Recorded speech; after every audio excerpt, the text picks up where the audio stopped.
I guess the law would just have to be, I think it's really important that we have set, like something that's really set instead of just, we're going to reduce our emissions by 5%. So maybe just something as simple as 1 car per household or something like that, because then people are going to be obviously forced to take transit or bike or walk.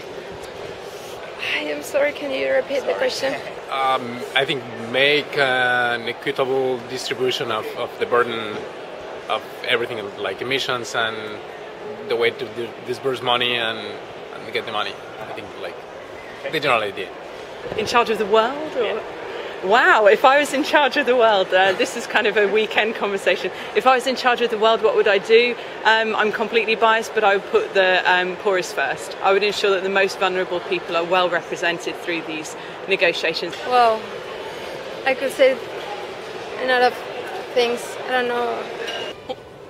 You were saying you were asking easy questions.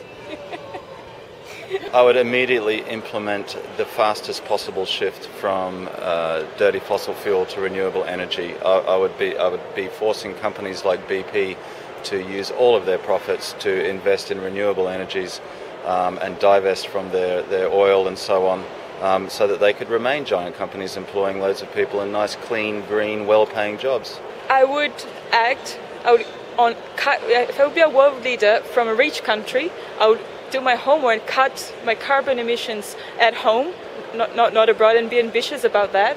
I would do my efforts to keep the world well below 2 degrees Celsius. I would also act on climate finance, to finance adaptation, to finance mitigation and clean development for poor countries.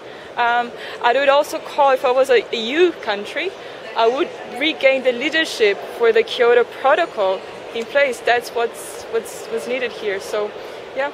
I'm going to go for gender equity. If I can make anything I want happen, I'll just go for that. You got any a law that you would bring in order to achieve it? No, because there's no one law that can achieve gender equity.